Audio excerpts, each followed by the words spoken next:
Speak. Mark, are you there? Are you screening your call? Welcome to Pop Mojo. And today, we're looking at the most significant changes that movie musicals made in the transition from stage to screen. For Broadway and cinema fans, this list has spoilers aplenty. I'll be on television, get the money, and then we'll live happy ever after. Oh, Audrey, I'll give you a wonderful life with no plants, I promise. No plants at all. Number 10. Evan Comes Clean. Dear Evan Hansen. Things really aren't good here. I know, I had to come. Audiences fell in love with Dear Evan Hansen when it debuted on Broadway in 2016. The more people analyzed Evan's choices, though, the more apparent some of the show's narrative issues became. The film adaptation, for all its faults, at least tries to rectify this in the final act. I was never friends with Connor Murphy. I lied. Repeatedly. To his family. To Alana. To all of you.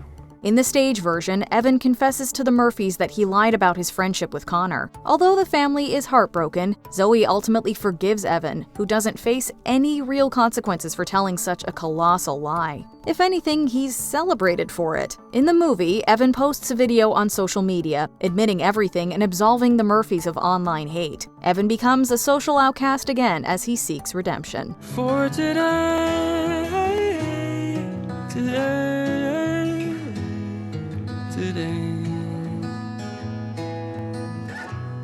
It feels a little closer. Number 9. Rapunzel Lives, Into the Woods. When it was announced that Disney was adapting Into the Woods, we feared the musical might lose its grim edge. To our delight, the film remained mostly faithful, with several characters meeting twisted fates. One character is given a much happier ending, however. Rapunzel! Rapunzel! Let down your hair to me! Rapunzel?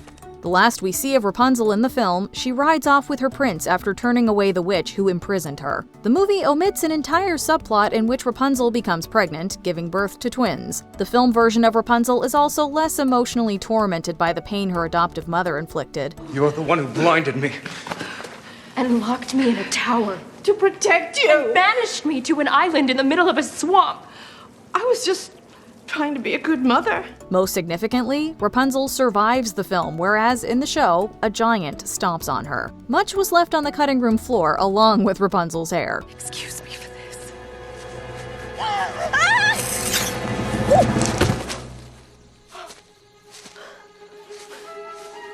Number 8. Changing the song sequence, West Side Story. In any musical adaptation, it's not uncommon for the filmmakers to switch up the song order. Sometimes that hurts the pacing, but the 1961 version of West Side Story significantly improved upon its stage counterpart in this respect. There is good, there is good, there is good, there is untapped good, like inside the voice of us is good.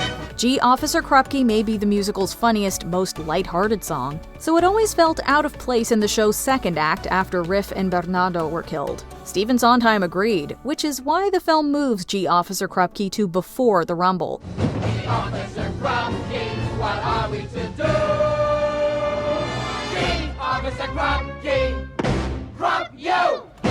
It swapped with Cool, which felt more appropriate for the darker second half. The 1961 film also moved up I Feel Pretty, although Steven Spielberg's remake shifted Maria's signature number back to the beginning of Act 2. What, where, who? Such a pretty face, such a pretty little, such a pretty smile, such a pretty face, such a pretty face. Number 7. A less violent Sandy. Grease. As beloved as Grease is, audiences understandably have reservations about Sandy's character arc. Tell me about it, stud. In the end, she essentially conforms to please Danny, adopting a new wardrobe and persona. While the film doesn't change this, it does cut Sandy's most out-of-character moment. Patty Simcox, the bad seed of Rydell High. Hi! Oh, I just love the first day of school, don't you? It's the biggest thrill of my life. Oh, you never guess what's happened. Probably not. The stage version of Patty Simcox is more antagonistic, trying to steal Danny away from Sandy. When Sandy shows up in greaser attire, Patty calls her a floozy. This prompts Sandy to give Patty a black eye. Their rivalry is removed from the film along with this physical altercation. You're the One That I Want was just an uplifting addition to the movie. We think the song's feel-good nature might have been tarnished if it followed a scene where Sandy punches out Patty. Well, I hope you'll be at cheerleader tryouts. We'll have so much fun and get to be lifelong friends. Number 6. Dorothy All Grown Up, The Wiz. In virtually any Wizard of Oz adaptation, Dorothy is a farm girl from Kansas who dreams of a more adventurous life. The stage version of The Wiz is no exception, but the 1978 film made some questionable choices. And you will be grown, you'll be out in the world, such a pretty girl, but you'll be on your own.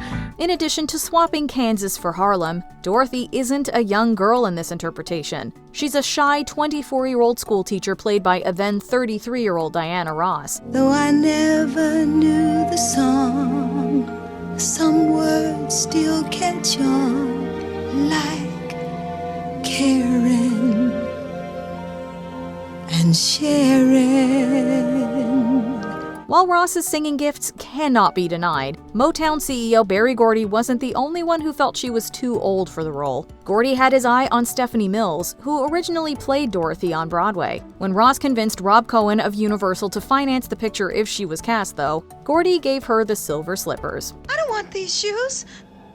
I want to go home. Number 5. Young Dolly, Hello Dolly. Where Diana Ross was seen as too old to pull off Dorothy, Barbra Streisand was a much younger Dolly Levi than theater audiences anticipated. I have always been a woman who arranges things for the pleasure and the profit it derives. Carol Channing was in her early 40s when she originated the role on Broadway, winning a Tony. When Streisand got cast in the film, she was in her 20s.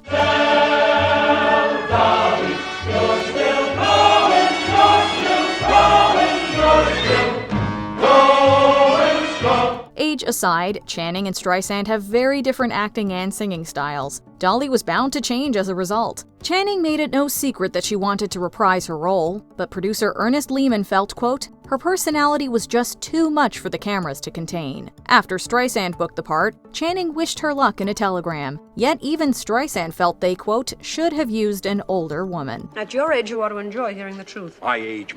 You're always talking about my age.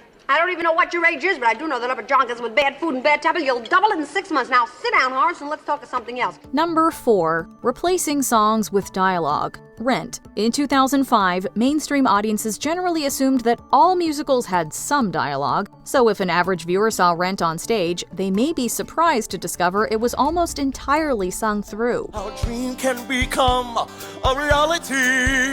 You'll see, boys. Hollywood seemingly didn't think moviegoers were ready for this when Rent hit the silver screen. While the show's most iconic numbers are preserved for the most part, many of the songs were substituted with dialogue. I hired Joanne as my production manager, and I don't think she knows what the hell she's doing. If you could just, please, baby, just come over to the performance space. This might have made the material more accessible to normies, but Jonathan Larson's words undeniably packed a more powerful punch as lyrics rather than straightforward lines. This change seemed to alienate Broadway loyalists without attracting many new fans. When the movie remembers that it's a musical, though, we're given a glimpse of what could have been.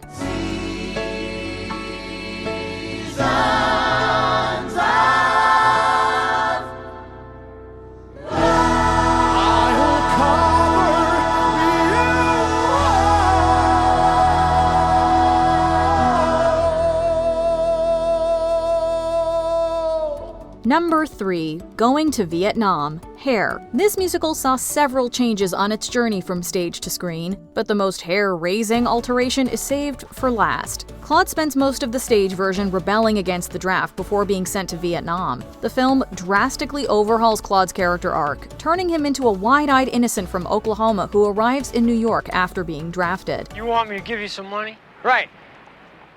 Why? Why? Well, no reason, man, except like she's pregnant and we haven't eaten for 2 days. On his way, Claude gets sidetracked as a hippie tribe introduces him to free love. Instead of Claude, tribe leader Berger ultimately takes his place and dies in Vietnam. And I believe that God believes in love that's me. Although the film was a success, lyricists Jerome Ragney and James Rado felt their musical has yet to truly receive the screen treatment. Fans are still waiting for Hollywood to let the sun shine in.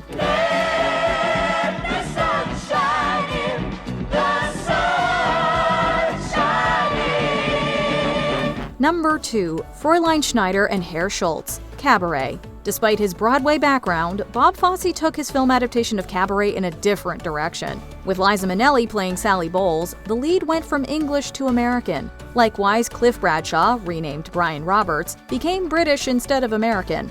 We're practically living together. So if you only like boys, I wouldn't dream of pestering you. Well, do you sleep with girls or don't you? Sally, you don't ask questions like that. I do. With his bisexuality being more openly discussed, the character of Maximilian is added to create a love triangle. Most notably, Fosse's film cut a substantial subplot involving Fräulein Schneider, a genteel landlord, and Herr Schultz, a Jewish fruit shop owner. Schneider still played a minor role, but Schultz was cut with several songs. If in your emotion you began to sway, went to get some air or grabbed a chair to keep from fainting dead away. In place of their star-crossed romance, the film introduces two new characters, Fritz Wendel and Natalia Landauer. Although different from the show, these additions draw from the source material I Am a Camera and Goodbye to Berlin. Now look, he's got this book and it's got to be translated. And I told him what a famous writer you are, and it's 50 marks, right? Mm-hmm. Babelhoft.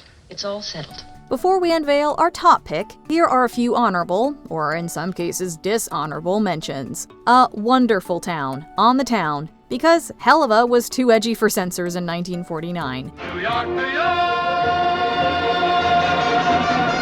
it's a wonderful town. Flashbacks, a chorus line. Zack and Cassie's history takes center stage.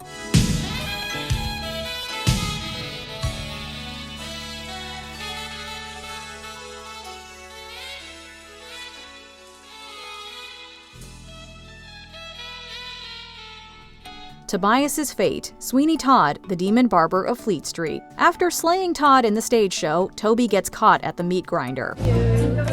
Pies, Mrs. Lovett's meat pies. Conjure up the treat pies used to be. Albert is a research chemist. Bye-bye Birdie. He's no longer an agent or an aspiring English teacher. That's a wonderful profession. But, Mama, just because she was once in vaudeville doesn't mean that you belong in show business. Several characters. Cats. Victoria's the protagonist, McCavity's a villain, Old Deuteronomy's female, and everyone's riskier. No doing anything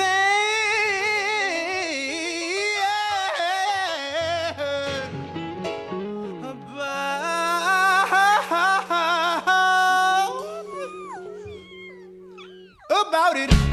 Number 1. A happy ending? Little Shop of Horrors.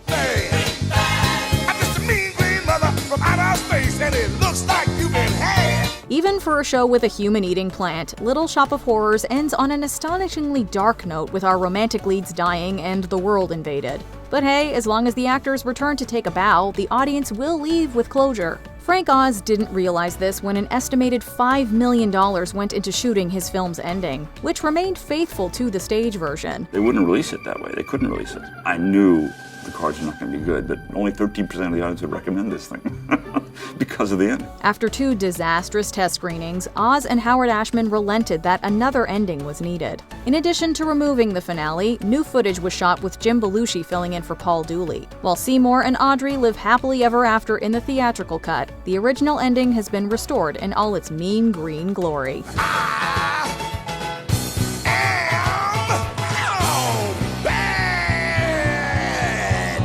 Which changes do you think were for the best, or worse? Let us know in the comments.